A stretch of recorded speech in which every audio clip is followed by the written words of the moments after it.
Prime time के sponsor हैं स्वागत, अदरक, लहसुन और मसाले 100% प्योर एंड। आदाब, मैं मोहम्मद अमजद अली। प्राइम टाइम में आपका खैर मकदम है। नाज़रीन किराम, पिछले दिन पार्लियामेंट में दिल्ली गवर्नमेंट के खिलाफ एक बिल पेश किया गया है,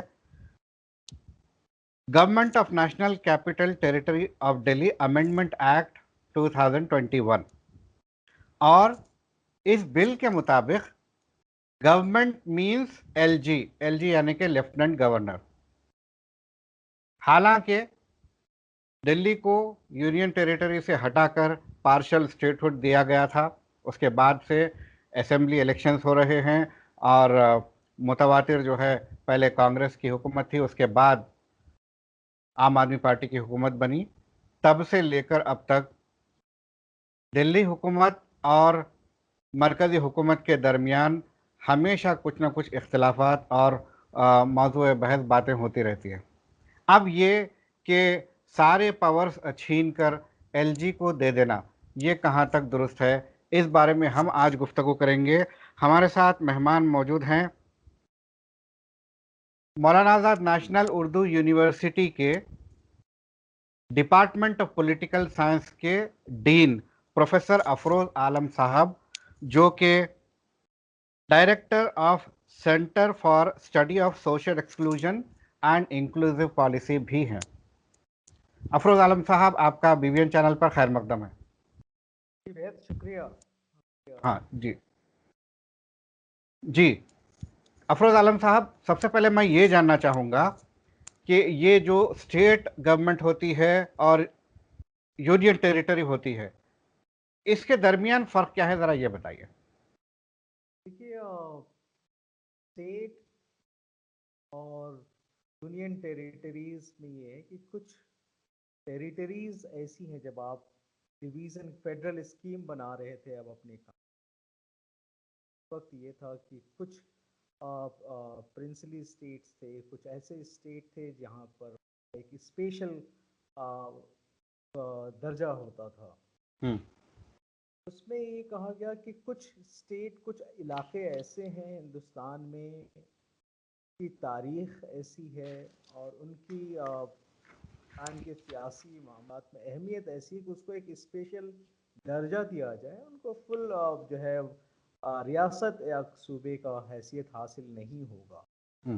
उनको एक अलग से यूनियन टेरिटरीज कहा गया कि उनको जो मरकज़ जो है उस पर डायरेक्टली रास्त तरीके से उस पर हुकूमत करेगी, अपना एक नुमाइंदा भेजेगी, उसको हम गवर्नर कह लें या जो है चीफ कमिश्नर कह लें या आप जो है लेफ्टिनेंट गवर्नर कह दें, लेकिन वो एक रहेगा नुमाइंदा ही मरकज़ का। और मरकज़ उस पर जो डिवीज़न ऑफ पावर है आपके 7th शेड्यूल में इंडियन कॉन्स्टिट्यूशन में, उसमें बहुत ही कम होंगे, उस पर एक तरीके से लोकल ऑटोनॉमी होगी, स्टेट की ऑटोनॉमी नहीं होगी। और दूसरी तरफ फुल फ्लेज्ड स्टेट है जिनको एक डिवीज़न ऑफ पावर में एक पूरी एक सूबे की हैसियत दी गई और उनको एक तमाम तरीके के इख्तियारात दिए गए, जिसमें एक उनके रियासत से मामलात की जितनी भी ज़रूरियात हैं उस पर वो कानून साजी का काम कर सकते हैं, उस पर फैसला लेने का काम कर सकते हैं। तो एक पार्टनरशिप होती है, एक मरकज़ की और सूबों की एक पार्टनरशिप कायम की गई थी,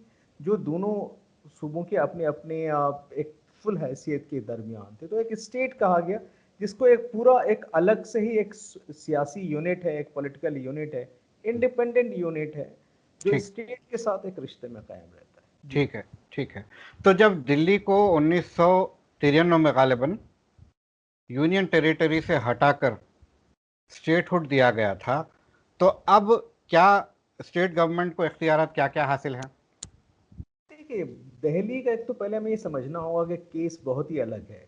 दिल्ली एक ऐसा, पूरी दुनिया में कई तरह के कैपिटल सिटीज़ हैं, जैसे आप वाशिंगटन डीसी देखते हैं, डिस्ट्रिक्ट ऑफ कोलंबिया जो है यूएस में, आप लंदन देखते हैं यूके में, और कैनबरा देखते हैं। तो बहुत सारे ऐसे सिटीज़ हैं जिनका एक स्पेशल प्रोविज़न है। जब हम डिवाइड कर रहे थे तो हम पूरी हैसियत नहीं दे रहे थे। दिल्ली के साथ भी यही केस हुआ और कॉन्स्टिट्यूएंट असेंबली में एक बहुत ही अहम सवाल हुआ कि क्या हम कैपिटल टेरिटरी बनाएं जहां जिसको पूरा स्टेट का दर्जा दिया जाए या उसको जो है सेंटर मरकज का एक हिस्सा बनाया जाए। तो तो ये सवाल बड़ा पुराना एक पेचीदा सवाल है, और ये देखिए हमेशा दिल्ली मुल्क का कैपिटल रहा है। बीच में कुछ पल का देख लीजिए, एक थोड़ा सा डिफरेंस है। 1911 में इसको ये हैसियत हुई, गवर्नमेंट ऑफ इंडिया एक्ट 1919 में इसको हैसियत मिली थी, 1935 में मिली, 1935 में भी इनको एक हैसियत थी। फाइनली 1900 जब 50 में आपको पूरा कॉन्स्टिट्यूशन बना तो इसको पार्ट सी स्टेट का दर्जा मिला, और पार्ट सी स्टेट में कमिटी का अलग रवैया था, अम्बेडकर साहब अपना अलग एक रवैया रखते थे, आवाम की मांगे अलग थी। तो स्टेट दिल्ली को ये बनाया गया कि नहीं, हम चलो हम इसको एक एक एक स्टेट, पार्शियल स्टेट देखते हैं।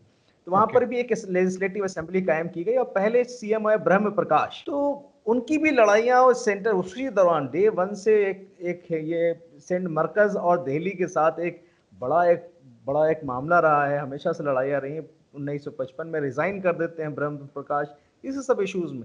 फिर दिल्ली का दर्जा हटा लिया जाता है, फिर 66 उसको म्यूनिसिपल लोकल ऑटोनॉमी की बात की जाती है, म्यूनिसिपल कॉर्पोरेशन उसको बना दिया जाता है, यानी कि पूरी तरीके से सिर्फ लोकल ऑटोनॉमी होगी, बाकी सारे मामले पे सर्कस करेगा। फिर मुहिम चलती है, पूरा जो है एक स्टेट को एक अलग पूर्ण राज्य की बात होती है। फिर आप देखें मेट्रोपॉलिटन काउंसिल बना दिया जाता है 66 में।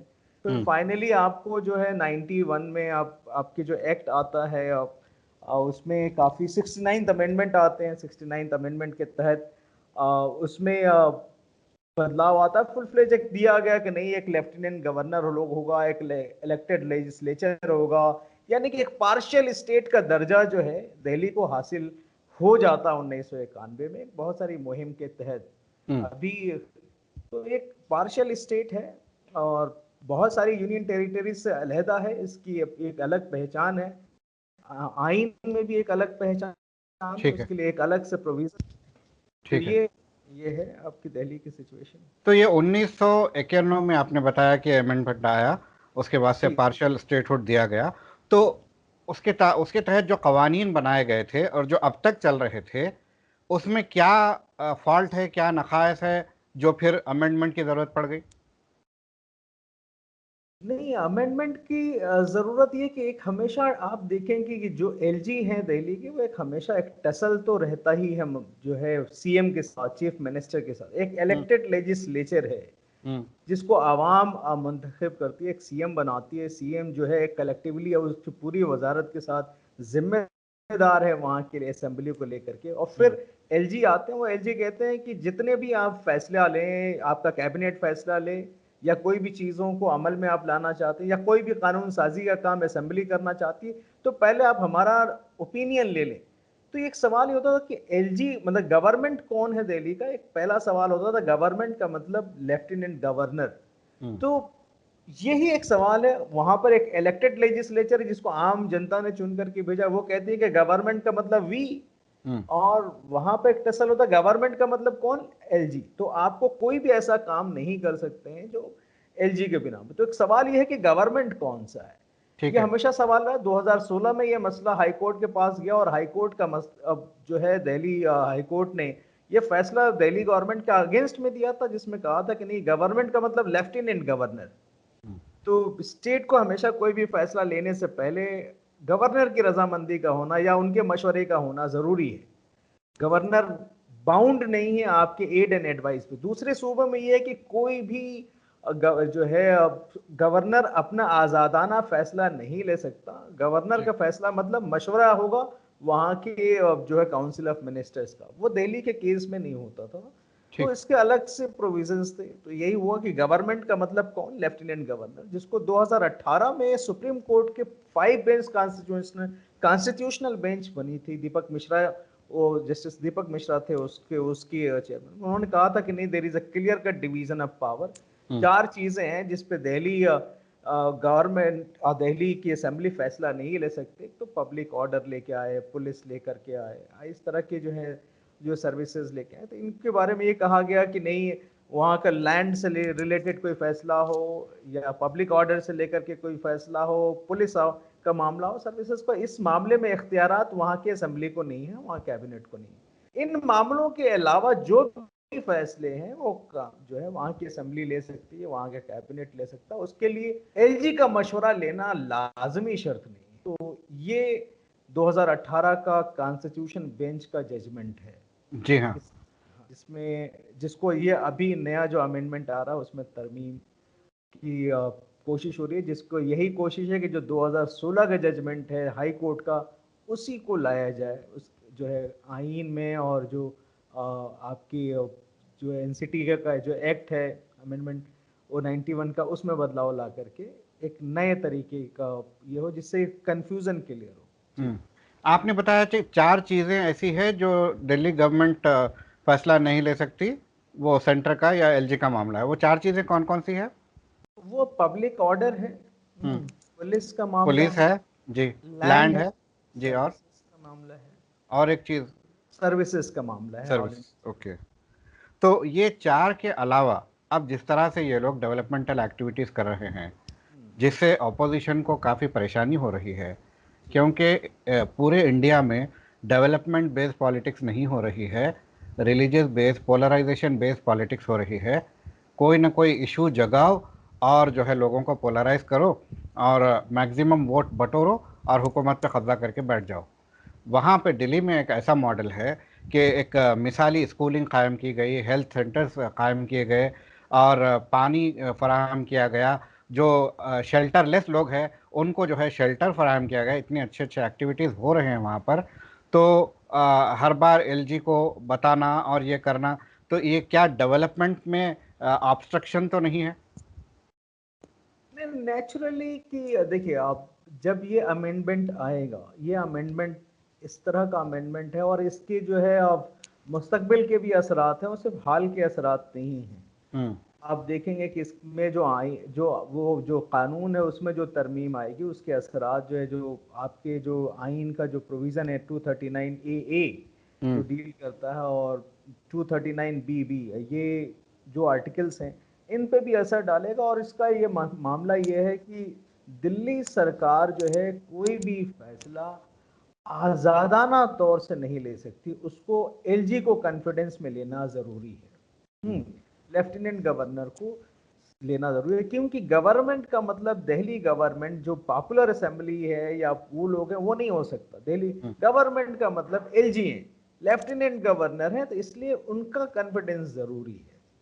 तो एक तो उसमें है, और दूसरी चीज ये है कि यानी कि आप कोई भी काम कर रहे हैं या बिजली माफी कर रहे हैं या हॉस्पिटल्स कायम कर रहे हैं या कोई भी चीजें हैं, हो सकता है कि एक टसल हो और हमेशा ये रहेगा कि एलजी के ओपिनियन अलग होंगे, आपके ओपिनियन अलग हो सकते हैं। अगर दोनों कॉन्फिडेंस में ना हो, दोनों अलग अलग पार्टीज से होते हो, तो ये डेडलॉक की सिचुएशन हमेशा बनी रहेगी। इससे जो जो इससे नुकसानात होंगे वो आवाम को होंगे, क्योंकि बिल्कुल कोई भी सर्टेनिटी के साथ पॉलिसीज नहीं बना सकता अगर ये मुमकिन नहीं है। इसलिए ये भी एक तरीका ये है, कोशिश ये है कि भाई दिल्ली आवाम से कहने की जरूरत हो रही हो कि भाई आप जो चुने सरकार तो एक ही पार्टी की चुने, मरकज में भी और स्टेट में भी। तो एक एक इशारा ये भी हो सकता है। तो टोटलिटेरियन पॉलिटिक्स नहीं हुई है? टोटालिटेरियन पॉलिटिक्स में तो जाहिर से बात है, कोई सरकार की नवैयत अगर आप देखेंगे, सरकार करना क्या चाहती है, रेगुलेट करना चाहती है, गवर्न करना चाहती है, और सरकार के खिलाफ जो चीज होती है वो आज़ादी होती है, वो मसावत होती है। जैसे आप अब आज़ादी की बात माने तो सरकार से वो इख्तियारात छीनना चाहते हैं। सरकार फितरी तौर से वो इख्तियारात अपने पास रखना चाहती है। तो डेमोक्रेसी में जी, डेमोक्रेसी में आवाम का इंटरेस्ट होना चाहिए या सरकार का इंटरेस्ट होना चाहिए? एक जमाना था जहाँ पे जमहूरियत एक ऐसा तस्वुर है जो सबके लिए फिट होता है। गरीब भी कहते हैं कि हम डेमोक्रेसी में बिलीव करते हैं, अमीर भी कहते हैं, डिक्टेटर भी कहते हैं और लीडर भी कहते हैं जो अवामी लीडर है। तो डेमोक्रेसी का एक कैमेलियन कैरेक्टर है।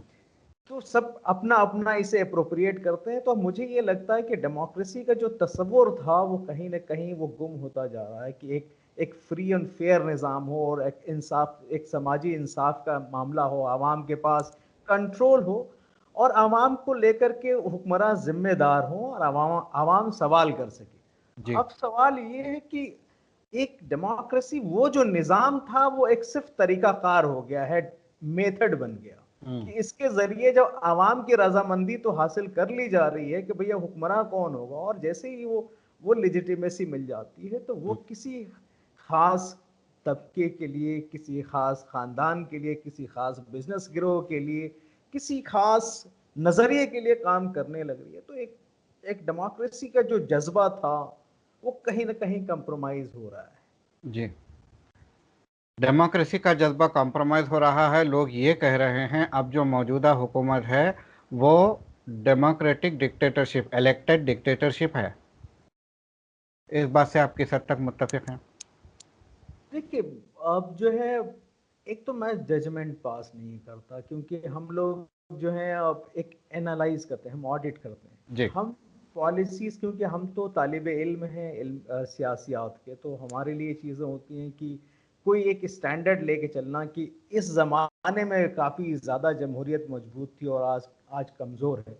हर ज़माने में एक आइडियोलॉजी जो है एक रन करती है। एक ज़माने में कांग्रेस निज़ाम हुआ करता था, अब कांग्रेस के खिलाफ नहीं बोल सकते थे। आज का ज़माना जो है एक सेफरन निज़ाम है, जो सेफरन वैल्यूज़ के खिलाफ आप नहीं बोल पा रहे हैं। तो एक एक चीज़ें रही हैं। हाँ, जमहूरियत इस बात पे होगी कि नहीं, इसमें बहुत सारे ऐसे डेवलपमेंट हो रहे हैं जो कि जो एक तस्वुर है जमहूरियत का, वो उसको मैच नहीं करता।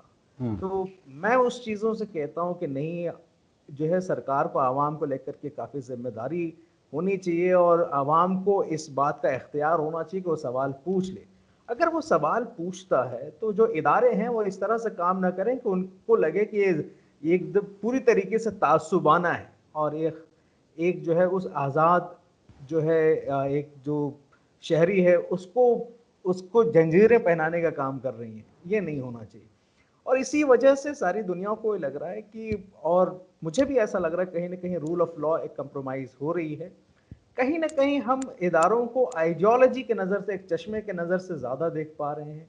हुकूक की, शहरियों के जो हक़ाइक़ हैं उसको हम सेलेक्टिव होकर के नहीं देख सकते। तो एक सब अभी रिसेंटली एक सर्वे आया जो है वीडेम का, आपने देखा, जिसने कहा हिंदुस्तान जो है एक इलेक्टेड ऑटोक्रेसी है। जी, इलेक्टेड ऑटोक्रेसी।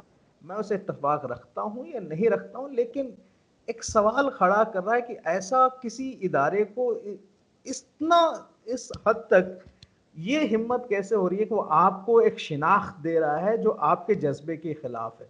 ये यही इंस्टीट्यूशन से जो पहले नहीं दे रहे थे और आज देने लगे हैं। तो ये हमें सोचने की जरूरत है कि हमारे अंदर वो क्या कमियां आ रही हैं जिसकी वजह से बैन अल-अक़वामी जो इदारे हैं, जो रैंकिंग्स देते हैं, जो ऑडिट करते हैं आपकी परफॉर्मेंस को, चाहे ह्यूमन राइट्स को हो या रूल ऑफ लॉ हो या फ्रीडम ऑफ प्रेस हो या डेमोक्रेसी हो, उसमें हम खरे उतरें। तो हमें देखने की और समझने की ज़रूरत है और जो कमियां हैं उसे दूर करने की ज़रूरत है। जी, सारे इंस्टीट्यूशंस में आइडियोलॉजी दाखिल हो चुकी है।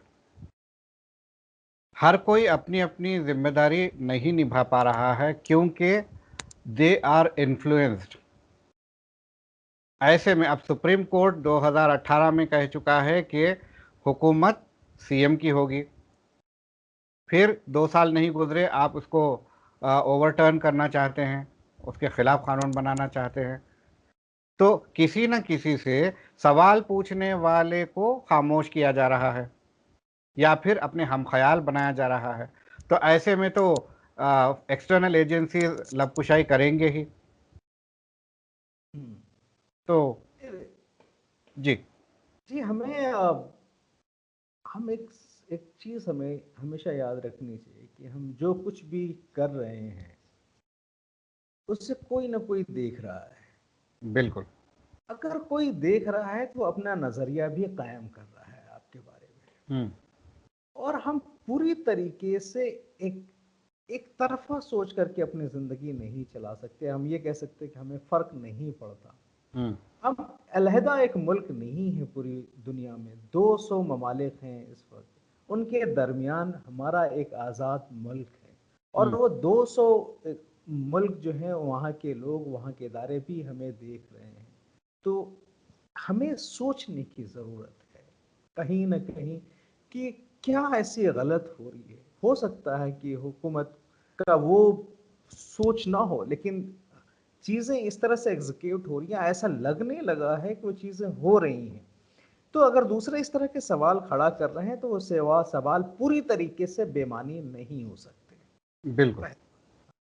दूसरा एक चीज ये है कि अभी जो दिल्ली में हो रहा है, ये एक तरीका है कि एक टसल हमेशा से रही है, और ये पार्लियामेंट को ये हक है, पार्लियामेंट को हक है कि वो कानून बना सकती है, और सुप्रीम कोर्ट के दिए हुए फैसले के अगेंस्ट में, क्योंकि लॉ बनाने का काम जो है वो पार्लियामेंट को है। ठीक है। अब मेरा सवाल यह है कि पार्लियामेंट ऐसा कानून बनाए जो आवाम की मफाद में हो, और वो मफाद जब कभी आप अपोजिशन में हुआ करते थे तो आपने, आडवाणी जी ने 2003 में इस बात की मुहिम चलाई, जनसंघ ने पूर्ण स्टेट का मांग किया था दिल्ली को लेकर, शुरुआती दौर में 55-50 के दौर में उन्होंने एतराज किया था, बाद में चल करके उन्होंने खुद इस एजेंडा, और इसी वजह से वो इख्तदार में आए थे दिल्ली में लगातार। उन्होंने कहा कि दिल्ली को पूर्ण स्टेट का मिलना चाहिए। तो जब जब आप सरकार से बाहर रहे हो और आपने इसकी मांग पूरी ताकत के साथ उठाई हो, और आप ही की हुकूमत ने कितनी बार कानून लाने की कोशिश को, आपके मैनिफेस्टो 2015 से पहले जितने भी मैनिफेस्टो थे आपके जो दिल्ली से लेकर के, वो उसमें आप पूर्ण स्टेट की बात करते हैं। पूर्ण स्टेट ऐसे नहीं आ सकता है जो है कंप्लीट स्टेट का दर्जा, कि जब आप कहें कि नहीं एलजी को इख्तियारात दे दें, नहीं। तो फिर ऐसे सिचुएशन में ये क्यों किया जाए कि जो है आवाम को एक वोटिंग हो, एक इलेक्शन हो, एक सीएम आए, और सीएम उसूलन तौर से जिम्मेदार होता है असेंबली को, असेंबली के जरिए आवाम को जिम्मेदार होता है, ठीक? वो एलजी को जिम्मेदार नहीं होता। एलजी एक नुमाइंदा है सेंटर का, एक एडमिनिस्ट्रेटर है, जिसको ये देखना कि वो कैपिटल टेरिटरी है, कि ऐसे कोई फैसले ना हो, ऐसे कोई कानून ना हो जिससे मरकज का मफाद जो कैपिटल सिटी में होने की वजह से वो हो जाए। आज की डेट में जो मेरा अपना मानना है कि भाई, मुझे भी लगता है कि कंप्लीट स्टेट दिल्ली को नहीं मिलना चाहिए एक, लेकिन हाँ, इतना भी नहीं होना चाहिए कि डिफंक्ट लेजिस्लेचर बना दिया जाए और काउंसिल ऑफ मिनिस्टर, एक पावर शेयरिंग हो। ठीक है। पावर शेयर किया जाए, चाहे वो पुलिस का भी मामला, उसमें भी पावर शेयर हो, ताकि जिम्मेदार बनाया जा सके स्टेट को भी और एलजी को भी और मरकज को भी। आप दोनों की जिम्मेदारियां हटा दें और स्टेट असेंबली और चीफ मिनिस्टर को जिम्मेदार बना दे बगैर इख्तियार के, तो ये थोड़ा सा अनजस्टिफाइड लगता है। बिल्कुल। आपने बताया कि पार्लियामेंट को इख्तियार है कि कानून बनाए, जबकि केजरीवाल कहते हैं कि ये जो कानून बनाया जा रहा है ये अनकॉन्स्टिट्यूशनल है। इस बारे में आप क्या कहेंगे? देखिए, कॉन्स्टिट्यूशनल, देखिए उनका ये जो ट्वीट आया था अरविंद केजरीवाल का, उन्होंने कहा था कि ये अगेंस्ट है कॉन्स्टिट्यूशन बेंच के जजमेंट के। अच्छा। तो क्योंकि जो 2018 में 5 जजेस की एक कॉन्स्टिट्यूशन बेंच थी जिसने पूरी तरीके से क्लियर किया था कि ये 3-4 मैटर्स हैं जिनको छोड़ करके एलजी जो है अब ज्यादा दखल ना दे, वो अपने आप को, क्योंकि एलजी जो है सरकार इंफॉर्मेशन दे सकती है, उनको कम्युनिकेट कर देगी, लेकिन हर चीज का उनकी सलाह मशवरा और से ही लिया जाए, ये लाजमी शर्त नहीं था। तो केजरीवाल का यही कहना है कि वो स्प्रिट, जो division of power supreme court ने कर दिया 2018 में, और हम पिछले 2 साल से सुकून से काम कर रहे थे, अपने सारे गवर्नेंस पे हम बेहतर काम कर रहे हैं, तो ये ठीक है। लेकिन ये कहना कि पार्लियामेंट कानून नहीं बना सकती है, ये थोड़ा सा जो है, ये नहीं, ये प्लेनरी पावर है। आर्टिकल 246 आप देखेंगे तो उसमें पार्लियामेंट को पूरा इख्तियार है। ठीक है। ठीक है। ठीक है। तो अब मैं ये जानना चाहूँगा कि आपने कहा कि टोटल स्टेटहुड तो नहीं देनी चाहिए मगर पावर शेयरिंग होनी चाहिए, जो कि अब इस वक्त नहीं है। अगर पावर शेयरिंग होती, अगर पुलिस में भी स्टेट का से रहता, तो क्या जो पिछले साल 2020 फरवरी में दिल्ली राइट्स हुए थे, क्या इस पर काबू पाया जा सकता था? क्या इसको अवॉइड किया जा सकता था? नहीं, कहीं नहीं। देखिए, सबसे बड़ी चीज है कि आप ये कहना, हाँ, अगर मैं ये चाहता हूं कि एक अगर हुकूमत हो तो जिम्मेदार हुकूमत हो, और जिम्मेदार हुकूमत का मतलब ये है कि जो आवाम के जो मुफाद हैं, वो उसको पूरा करने की हैसियत रखता हो, और आवाम उससे सवाल कर सके और जवाब की उम्मीद कर सके। हम्म, लेकिन ऐसी सरकारों से सवाल और जवाब और जिम्मेदारी की उम्मीद क्या करेंगे जो जिनको उस तरह के इख्तियारात हासिल नहीं होंगे। जी। जैसे आप कहेंगे कि पुलिस काम नहीं कर रही है, फिर आप ये कहेंगे कि बिजली नहीं, तो उसमें होगा कि आप जिम्मेदारी ठहराएंगे सीएम को और फैसला नकारा गया होगा एलजी का। तो हम्म, एलजी जिम्मेदार नहीं है आवाम को, जिम्मेदार तो आपका सीएम हो रहा है, आपका असेंबली हो रहा है। हम्म, ऐसे सिचुएशन में जो भी फलाह बहबूदी के काम है उस पर असर तो पड़ेगा ही, हम्म, लेकिन एक लैम डक सीएम बना देंगे, अगर एक लेजिस्लेचर बना देंगे तो ये ठीक नहीं। या तो सीधे सीधे कहें कि भाई हम दूसरे शहर, आपको क्या चीजें रोकती हैं ठीक। दूसरे यूनियन टेरिटरीज की तरफ भी हम सिर्फ एक जो है लेफ्टिनेंट गवर्नर रखेंगे, इलेक्शन नहीं होगा, एक मेट्रोपॉलिटन म्यूनिसिपल कारपोरेशन होंगे, एक नगर पालिका आप बना दें, अगर म्यूनिसिपल कारपोरेशन दिल्ली को बना दें ये तो ये भी कह दीजिए। हम्म, तो सवाल, अगर आप सरकार चाहते हैं, लेजिस्लेचर चाहते हैं, सीएम चाहते हैं, आप काउंसिल ऑफ मिनिस्टर्स चाहते हैं, तो उनको इख्तियारात देने चाहिए और इस तरह के इख्तियारात हों जिसमें दोनों की जिम्मेदारी, क्योंकि वो मरकज का मामला है, तो जहां पे सेंटर की भी जिम्मेदारी तय हो सके, एलजी की भी जिम्मेदारी तय हो सके और स्टेट की भी जो यूनियन टेरिटरी उसकी भी जिम्मेदारी तय हो सके वहां की हुकूमत की, और ये तभी मुमकिन है जो हकीकी तौर पर पावर शेयरिंग होगा। जी। तो इसका मतलब यह है कि आप कहते हैं अगर केजरीवाल हुकूमत को पुलिस के पावर्स में भी अगर इख्तियार होता तो दिल्ली राइट्स अवॉइड किए जा सकते थे, और जो है अगर होने पर भी उसको फौरन कंट्रोल किया जा सकता था। देखिए, कोई भी आप देखिए, दंगों का एक अलग एक फित्र, एक नवैयत होती है। पुलिस, ये हम देखिए, अगर हम ये कहें कि अगर केजरीवाल के तहत होता तो दंगे नहीं होते, ये सेंटर के पास था इसलिए दंगे हुए, एक थोड़ा सा जजमेंट है इसमें। हम्म, ये फेल्योर है कॉन्स्टिट्यूशनल, मैं ये कहूंगा पुलिस एडमिनिस्ट्रेशन का, दंगे का होना कि स्टेट फेल हो रहा है, जी। चाहे वो मरकज फेल हो रहा है, चाहे वो स्टेट हो। ये कैपिटल सिटी था, कैपिटल सिटी में अगर लॉ एंड ऑर्डर अगर इस मरकज के पास है तो उसकी भी जिम्मेदारी है। ये सिर्फ केजरीवाल की जिम्मेदारी नहीं थी कि दंगे को रोकना या उनकी सरकार में होती तो। हम्म, ये कहना बड़ा मुश्किल होता कि इनकी सरकार होती तो दंगे नहीं होते, सबकी सरकारों में दंगे हुए हैं हिंदुस्तान में। जी। कोई सरकार ऐसी आप नहीं खाली कर सकते, जिनको आप सेकुलर समझते हो उनकी सरकारों में भी खूब दंगे हुए हैं, और ठीक। जिनको आप कम्युनल समझते हैं, तो दंगों की एक अलग ही नवैयत होती है और अचानक अब उसमें पुलिस का एक रोल होता है, हम्म, पुलिस की जिम्मेदारी आयद करनी होती है।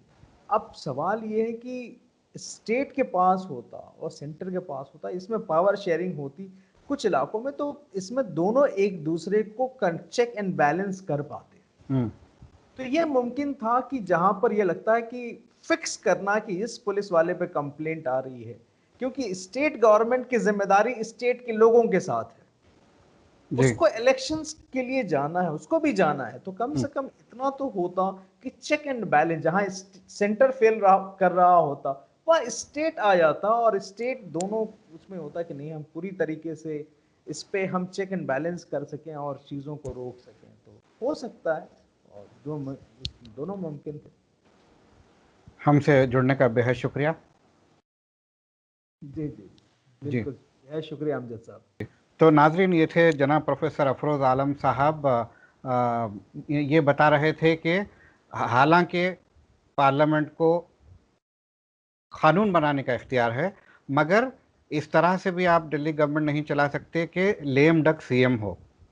पावर शेयरिंग होना चाहिए, हकीकी पावर शेयरिंग होना चाहिए, ताकि चेक्स एंड बैलेंसेस का मेकानिज़म हो। इसका ये मतलब है कि अब ये जो मौजूदा तरमीम लाई जा रही है और मज़ीद दिल्ली गवर्नमेंट को पावरलेस किया जा रहा है, ये मूव ठीक नहीं है।